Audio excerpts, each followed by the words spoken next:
Bonjour, dans cette vidéo, je vais vous montrer comment prendre une application Flask déjà configurée pour MariaDB et moi je vais la convertir en MySQL DB et je vais l'héberger chez Python Anywhere. La première chose qu'on va faire, c'est la conversion euh, vers MySQL. Je vais aller chercher mon fichier. Normalement, vous allez avoir un fichier comme ça ici. Euh, MariaDB, c'est pas ça que je veux. Vraiment. Je m'en vais dans mon. C'est ça. Je m'en vais dans mon environnement virtuel. Je l'active. Je vais désinstaller MariaDB. Pip uninstall MariaDB. Oui, c'est enlevé. J'installe MySQL Connector.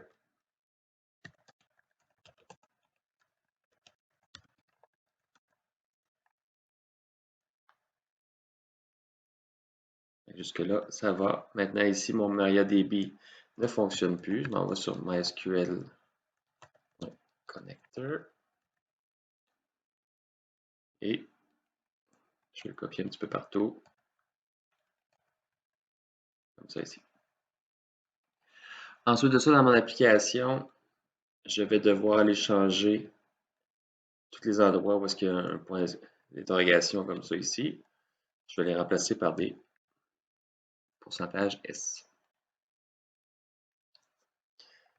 Je le fais vraiment d'une façon rapide. Évidemment, il faudrait vérifier que tout fonctionne encore comme il faut, mais on voit que les changements ont été faits. Je vais quand même charger mon application, voir si tout fonctionne encore. En fait, je ne la vérifierai pas au complet, juste pour voir si elle charge. Ça ici. J'ai mon Hello. Si je m'en vais ici dans produit, probablement je vais avoir une erreur parce que j'ai pas. Ah ben ça fonctionne. J'ai des données dans la base de données MySQL et ça fonctionne ici. On voit que dans mon cas, root, pas de mot de passe. En localhost, c'est ma machine à moi. Le port, c'est le même port. Puis là, le travail 1, c'est la même base de données. Si vous n'aviez pas la même base de données, mais il faudrait la recréer sur MySQL pour faire vos tests en local. Une fois que j'ai ça, puis j'ai vérifié que ça fonctionnait en local avec MySQL. Maintenant, je vais aller vérifier. Je vais l'envoyer sur Python Anywhere. C'est pythonanywhere.com. Je vais me créer un logout.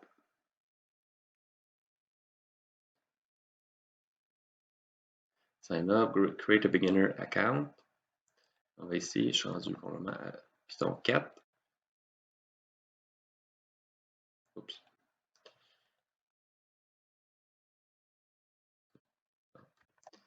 Ça.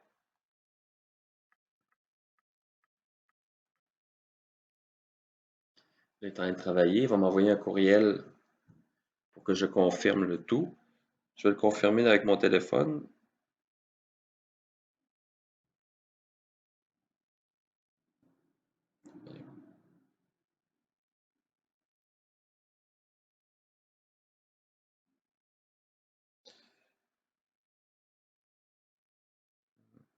Je confirme. Pas encore.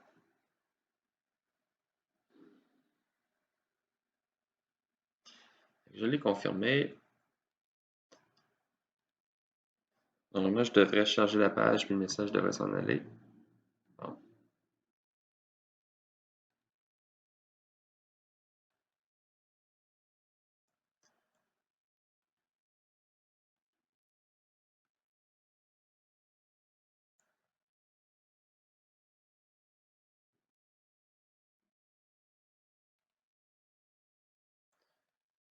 En tout cas,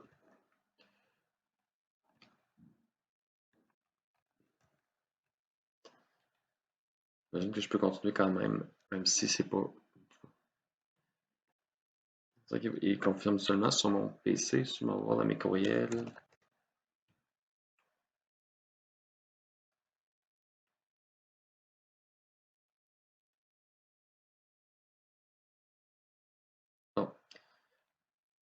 OK, bon, c'est fait. Fait que, une fois que j'ai tout ça, mais la première chose que je vais avoir à faire, c'est envoyer, en fait, créer mon application avec Web, Add New App. Je vous ai dit que si vous voulez vraiment l'héberger puis puis que votre nom de domaine pointe vers votre application Python Anywhere puis que ça fonctionne, il faut faire Upgrade. Dans le cadre du cours, je ne vous demande pas de le faire, du moins pas tout de suite. On le fera peut-être dans le TP2. Et moi, je fais Next. Je choisis Flask, Python 3.8, 3.8. Ça ici, ça va être mon dossier personnel, My Site et Flask App. Juste vous souvenez de ça parce que ça va être important parce que c'est là qu'on va installer notre application après. Ça, c'est vraiment pour simplifier la tâche, sinon il y aura des manipulations de plus à faire. Je suis là. Je peux l'ouvrir. Bon, Hello from Flask. Ça, c'est l'application par défaut. Évidemment, ce n'est pas celle-là qu'on veut. On a des petites choses à faire. Première chose, mais je vais aller dans mon projet qui s'appelle BD Intro. Je vais aller ouvrir et je vais le zipper.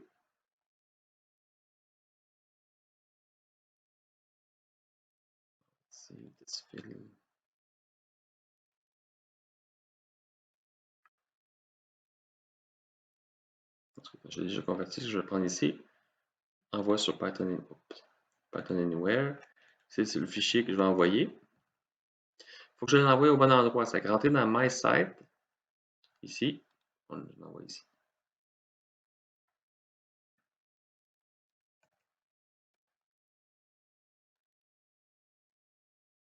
Ça l'a envoyé. Ensuite de ça, je vais ouvrir une console pour dézipper le tout.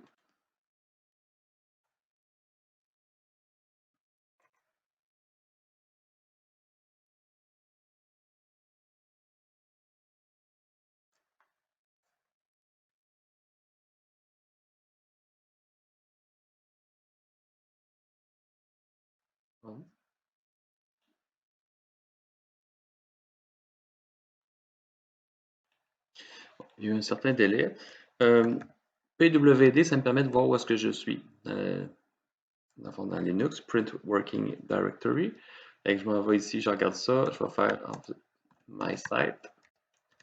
LS pour rentrer dans un dossier pour lister le contenu. Fait qu'on voit que mon envoi sur Python Anywhere est là. Je vais faire unzip, envoi sur Python Anywhere. On voit que ça s'est tout dézippé dans le dossier. Vous voyez ici qu'il n'y a pas tant de choses que ça. Ce que j'ai comme fichier important, mon application, la BD, les informations sur le compte, le produit et le dossier template. Le VENV n'est pas là. On pourrait installer des choses nous-mêmes, mais on n'a pas vraiment de besoin dans le cadre du cours jusqu'à maintenant.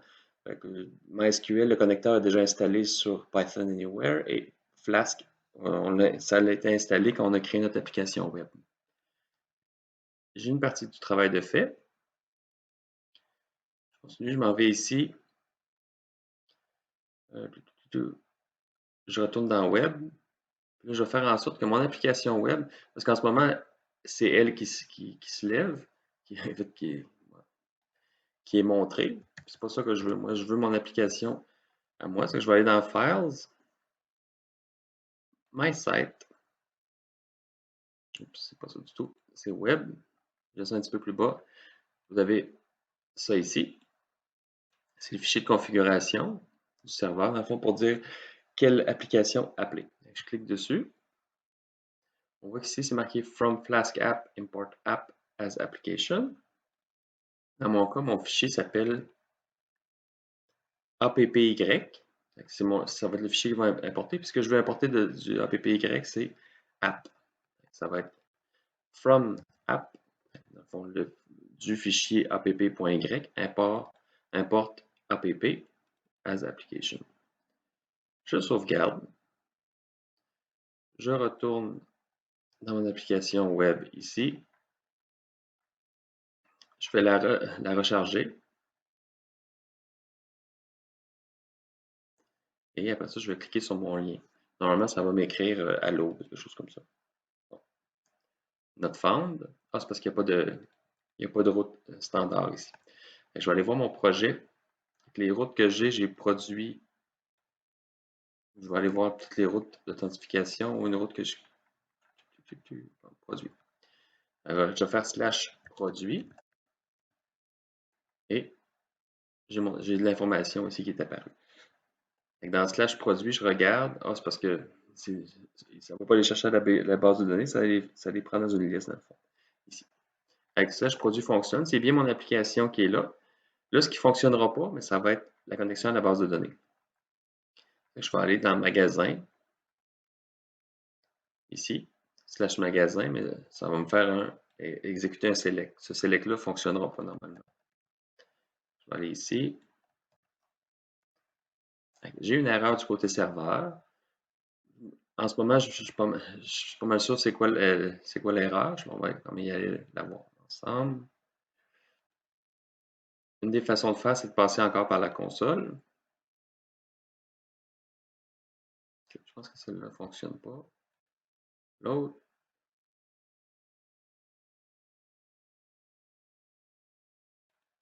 De retour à la console, je vais aller voir en fait mes logs d'erreur sur le serveur. Ce que je peux faire, vous pouvez aller directement écrire ce que j'écris, ça va être la même chose pour vous. Log,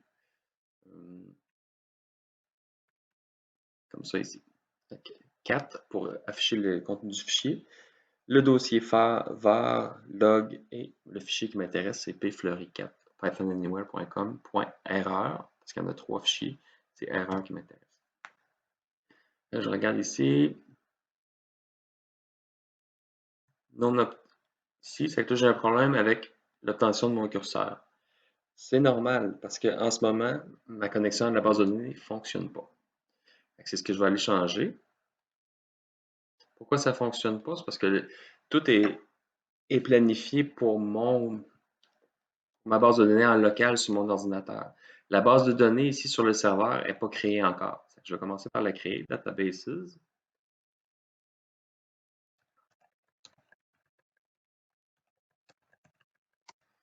Ça, c'est votre compte, votre mot de passe que vous allez utiliser pour vous connecter.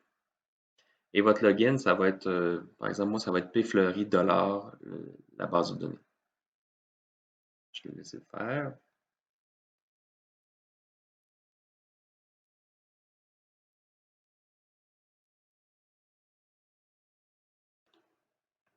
Et voilà, ça a fonctionné. Your MySQL service is now ready. C'est prêt.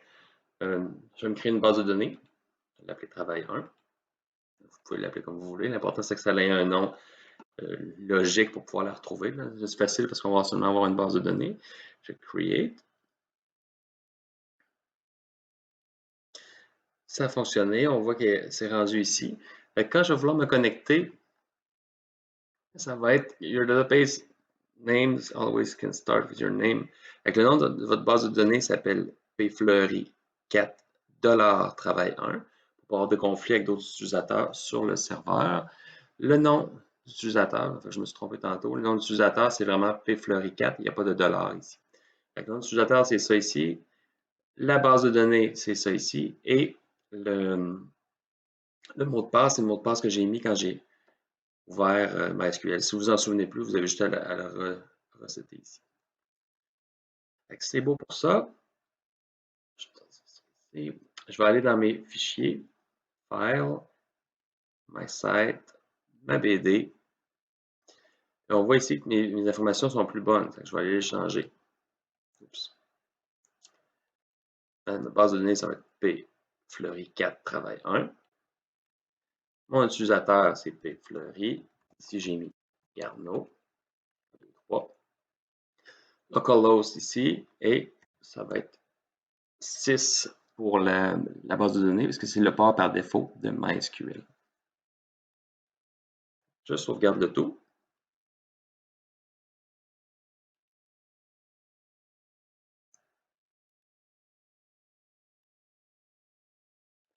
Je verrai.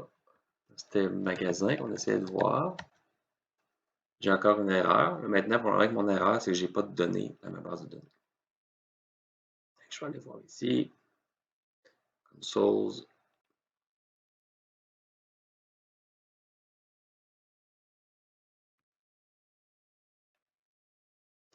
Je vais reprendre la console, je vais afficher les erreurs ici. On va ici, non, on dirait que je ne suis pas me connecter à la base de données encore.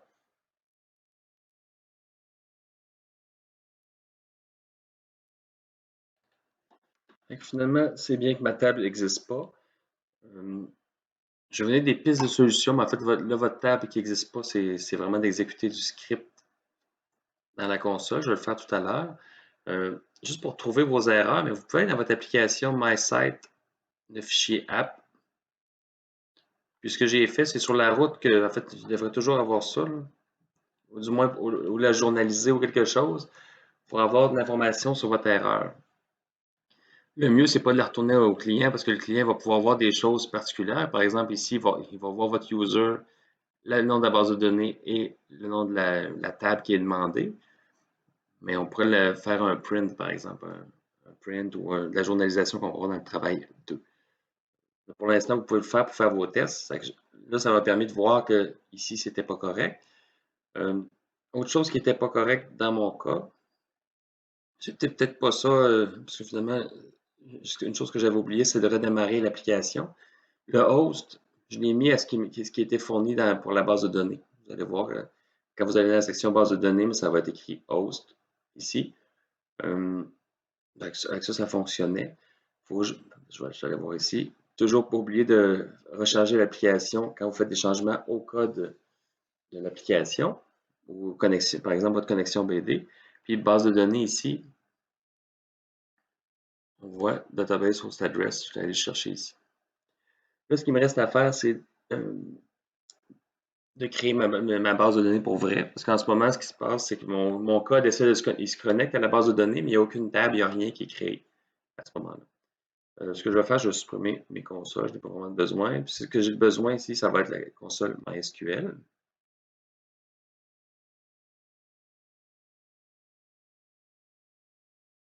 Et avec cette console-là, je vais prendre mon fichier SQL et je vais l'exécuter. Vous allez trouver l'information sur le site de Python Anywhere. J'ai fait une recherche. En fait, j'ai fait import local database ou quelque chose comme ça. Vous allez le trouver. Ce qu'on a besoin, c'est ça ici.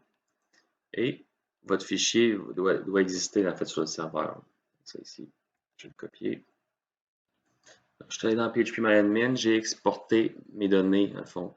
Je clique sur ma table, sur ma base de données, export, j'exporte ce que je voudrais. Là, il faut toujours être conscient que si les produits, vous ne voulez pas les avoir, vous voulez que c'est vraiment que ce soit vos utilisateurs qui les créent, mais je peux exporter seulement, par exemple, les magasins ou des choses comme ça. C'est vraiment, ça dépend du projet. Dans notre cas, ça fait du sens, par exemple, d'exporter les magasins, parce que notre application ne permet pas d'en créer, mais l'application permet de créer des produits. Soit que je décide de créer un ensemble de produits déjà dans l'application, ou soit que je crée ma base de données, mais elle est vide, puis c'est les utilisateurs qui vont la remplir.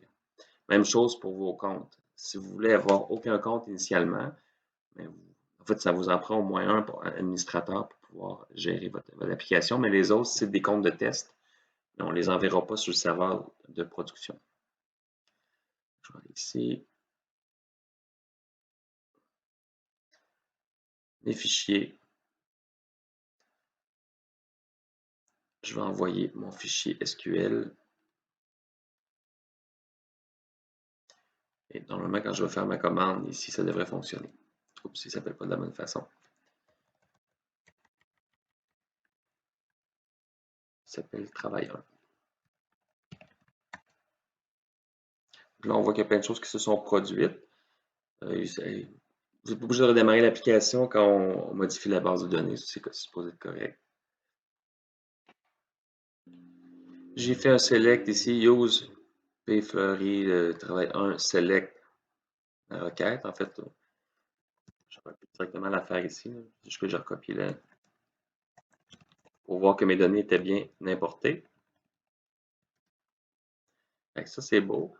Là, on dirait qu'il ne trouve pas la base de données quand même. Je vais aller voir qu'est-ce qui se passe. Bon, finalement, j'avais encore des petits problèmes. Quand j'ai essayé de faire ça ici, ça me dit que la table n'existait pas. Pourtant, je l'avais importé. C'est probablement que je l'ai importé au mauvais endroit. Là, use P Fleury 4 travail 1. Et ensuite, j'ai fait mon source. Et ensuite, ça fonctionne. On voit que mes données sont ici. Puis on voit qu'il y a plein de données bidons. Là. Fait que faites attention à ça. Normalement, on a une vraie application. Probablement que le premier environnement, le premier environnement que vous allez héberger, ça va être un environnement de test encore. C'est pas grave d'avoir des données bidons. Mais l'environnement de production, il ne faut pas le polluer avec des données comme ça, ici, ASD, ASD, ainsi de suite. C'est tout pour ça. Vous voyez qu'il y a quand même pas mal de choses à regarder. C'est rare que ça va bien du premier coup. Fait que faut souvent aller dans la console, voir c'est quoi les erreurs, essayer de faire du diagnostic le plus possible. Pensez à recharger votre application quand vous faites des modifications. Ici, dans Files, dans votre application, mais essayez de mettre des excepts pour essayer de vous retourner les messages d'erreur, comme j'ai fait ici dans le magasin. Ici. Là. Et ça, c'est des pistes de solutions. En fonction de l'erreur que vous avez, mais ça vous donne une idée de pourquoi ça ne fonctionne pas. C'est tout. Bonne chance, c'est quand même.